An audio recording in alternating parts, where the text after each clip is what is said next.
Selamat malam, saya Mas Litonga dari kelas 12 PS2. Baiklah, saya akan menjelaskan materi mengenai ketimpangan sosial. Yang pertama itu pengertian ketimpangan. Ketimpangan merupakan ketidakseimbangan aspek yang didapat untuk memanfaatkan sumber daya yang tersedia dan perbedaan penghasilan antara golongan atas dan golongan bawah. Yang kedua itu bentuk-bentuk ketimpangan sosial. Yang pertama, ketimpangan antara kota dan desa.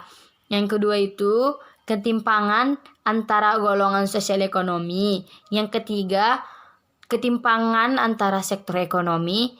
Yang keempat, ketimpangan antara wilayah dan subwilayah yang pusat konsentrasinya berada di kota. Yang kelima, ketimpangan penyebaran aspek masyarakat.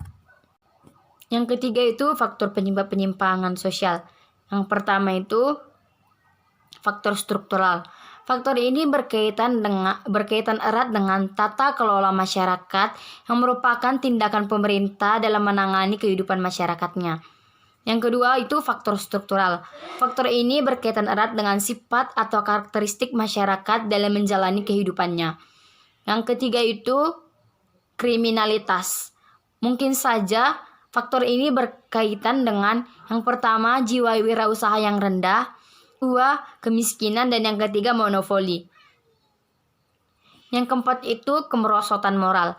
Kemerosotan moral ini bisa saja terjadi karena yang pertama pendidikan yang rendah, yang kedua sifat individualistis dan materialistis, yang kelima itu pencemaran lingkungan.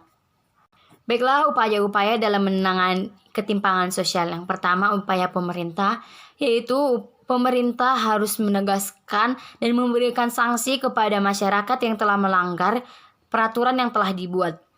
Yang kedua, Bank Dunia. Mungkin yang dapat dilakukan Bank Dunia yaitu memeratakan lapangan pekerjaan. Yang kedua, merancang program jaminan sosial.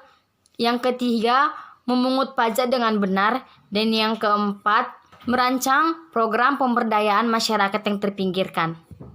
Yang ketiga, buku pegangan perancang pembangunan daerah. Yang bisa dilakukan mungkin yang pertama, pemerataan yang adil, yaitu melibatkan masyarakat berperan aktif dalam pembangunan dan menikmati hasil pembangunan. Dan yang kedua, meningkatkan aspek pendidikan, penduduk, dan kesehatan masyarakat. Demikian penjelasan dari saya. Sekian dan terima kasih.